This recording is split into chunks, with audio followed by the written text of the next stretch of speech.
आदाबर्स, मैं असदुर रहमान और आप देख रहे हैं हमारा YouTube channel Noori media and entertainment. 26 नवंबर 1949 को भारत का जो आईन है, कॉन्स्टिट्यूशन ऑफ इंडिया को अडॉप्ट किया गया था। इसके बाद का जो सफ़र रहा है 71 सालों का, वो सफ़र काफ़ी उतार चढ़ाव का रहा। लेकिन जो पिछला जो साल गुजरा हुआ साल है, इस पे कॉन्स्टिट्यूशन जो है हमारा, जो दुनिया का सबसे प्रोग्रेसिव कॉन्स्टिट्यूशन माना जाता है, आईन माना जाता है भारत का, और मजबूत लोकतंत्र का ये संविधान जो आईन हमारा है, उसने कई उतार और चढ़ाव के दौर देखा है। देश जब आज़ाद हुआ तो सबसे पहला जो धचका लगा वो जो हमारे फादर ऑफ नेशन है, उनका कत्ल था, महात्मा गांधी का कत्ल। ये वो दिन था जब देश एक बहुत ही मुसीबत के दौर से गुजरा और यहीं से शुरुआत हुई एक खास नजरिया का, जो अपनी बात जो है जबरदस्ती लोगों पर थोपना चाह रहा था। हमने कई ऐसे दौर देखे जब कानून की बालादस्ती को और आईन की बालादस्ती, आईन की सुप्रीमेसी को कायम रखने का जो वक्त था वो तार तार होता गया, जिसमें 6 दिसंबर 1992 का एक वाकया है जिसमें मस्जिद को तोड़ दिया गया। मामला अदालत में था, संविधान की शपथ खाई गई थी, उसके बावजूद जो है एक मस्जिद को ढा दिया गया। तमाम तर गवाहों और सबूत के बाद भी जिन लोगों ने ये काम किया था उन्हें बाज़ाब्ता तौर पर रिहा किया गया और ये कहा गया कि ये लोग मुजरिम नहीं हैं और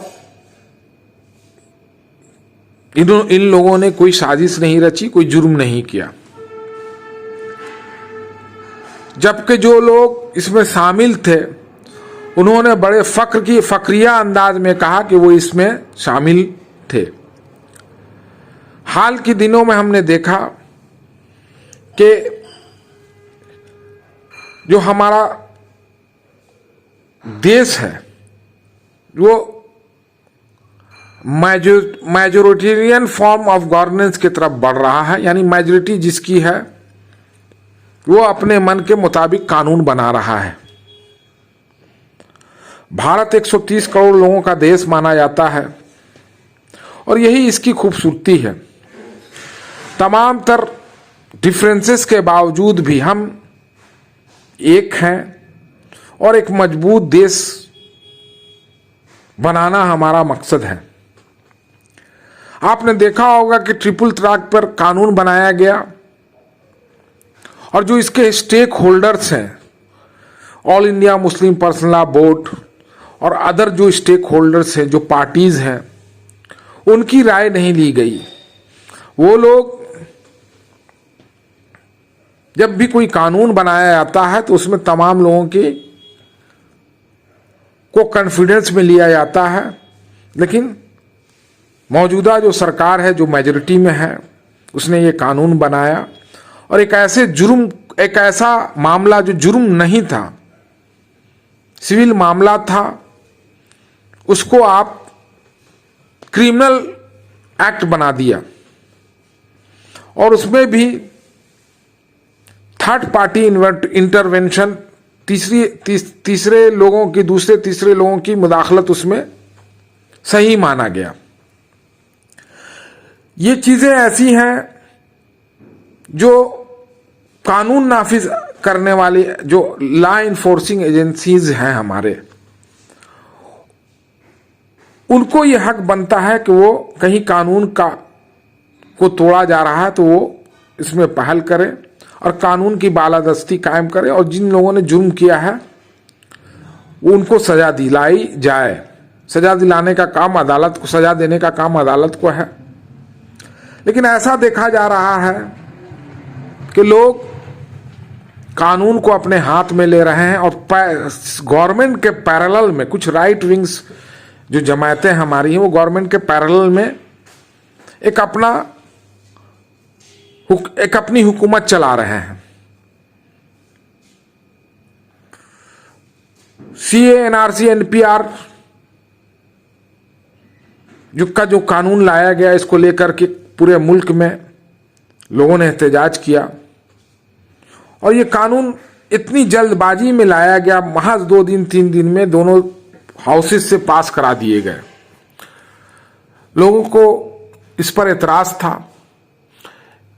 पार्लियामेंट में बहस होनी चाहिए थी, हेल्दी बहस होनी चाहिए थी, राज्यसभा में बहस होना चाहिए था, फिर ये कानून बनता, तमाम लोगों की राय ली जाती। लेकिन जितने भी कानून बनाए जा रहे हैं, इन कानून के पीछे मकसद जो है वो है एक खास तबका के लोगों को निशाने पे लेकर के और सियासी फायदा हासिल करना। मुल्क में बहुत सारे मसाइल हैं हमारे, बहुत सारे बिल्स ऐसे हैं जो पार्लियामेंट में पड़े हुए हैं, जिनको पास होना बहुत जरूरी है। सरकार का ध्यान जो है वो इन सब चीजों पर नहीं है, और लोगों का ध्यान बटा रहे। लोग इन सब चीजों के बारे में पूछे नहीं, सवाल नहीं करें। इससे लोगों का ध्यान हटाने के लिए इस तरह के बिल लाए जा रहे हैं। आपने देखा होगा कि अभी हाल के दिनों में जो बीजेपी रूल स्टेट्स हैं, खास करके यूपी, मध्य प्रदेश में, ये कानून बनाया जा रहा लव जिहाद। ये जो है कानून की किताबों में कहीं लव जिहाद का तस्करा नहीं है, लेकिन ये कानून बनाना क्यों जरूरी पड़ गया, प्यार पे क्यों पहरा लगाया जा रहा है, लोगों की जो चॉइस है, फंडामेंटल राइट्स है, उसको क्यों कर्टेल किया जा रहा है, उस पर क्यों रोक लगाया जा रहा है, ये सब समझ से बाहर है लोगों के। लेकिन लोग इतना तो जरूर समझ रहे हैं कि इसके पीछे जो है एक खास जहनियत के लोग हैं जो मुल्क के आजादी के बाद अपना कानून थोपना चाहते हैं लोगों पर, अपनी राय थोपना चाहते हैं लोगों पर।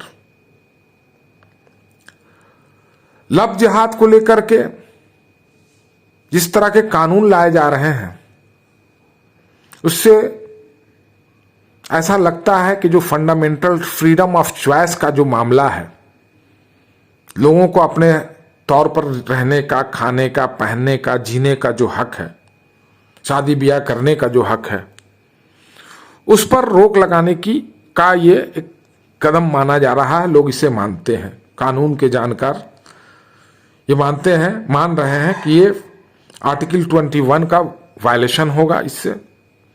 लेकिन कानून लाना है और एक खास तबका को इससे खास तबका को निशाने पर रखना है ताकि सियासी मफाद हासिल हो सके। दोस्तों, जमहूरियत तभी मजबूत होता है जब इक्तदार में बैठे लोगों की ताकत को कम करके ये ताकत आवाम के हाथ में दी जाए। लेकिन हम देख रहे हैं कि पिछले कुछ सालों से आवाम की जो ताकत है उसे कम करने की कोशिश की जा रही है। सरकार से डिफरेंसेस हो सकता है, लेकिन डिफरेंसेस होने का मतलब ये नहीं है कि हम देश और सरकार के खिलाफ हैं। और प्रजातंत्र में, जमहूरी निजाम में लोगों को ये हक बनता है कि वह अपनी बात को प्रजातांत्रिक तरीके से रखें। लेकिन ऐसा देखा जा रहा है कि जो लोग इसके खिलाफ आवाज उठा रहे हैं, जो सोशल एक्टिविस्ट हैं, उन पर देशद्रोह का, देश से गद्दारी का मुकदमा दर्ज कर दिया जाता है और उन्हें जेल की सलाखों के पीछे डाल दिया जाता है। कानून की बालादस्ती, हमारा जो आइन है, इसकी हिफाजत का जिम्मा मुल्क का जो अजीम तरीन अदालत है, सुप्रीम कोर्ट, और यहाँ बैठे लोग, उनकी जिम्मेदारी है। उन्हें ये देखना है कि कानून सबके के लिए बराबर है और इंसाफ सबको बराबर मिलना चाहिए। लेकिन देखा ये जा रहा है कि ऐसा नहीं हो रहा है। जो लोग सरकार की सरपरस्ती जिन पर सरकार के हाथ हैं और जो सरकार के हिमायती माने जाते हैं, उनके लिए कानून जो है वो कुछ और है, और जो लोग सरकार से डिफरेंसेस रखते हैं उनके लिए कानून कुछ और है। बहुत सारे केसेस में हमने देखा कि जो सेलिब्रिटीज हैं, हमारे जो बड़े लोग हैं, उनको रातों रात इंसाफ दिया जाता है, मिल जाता है।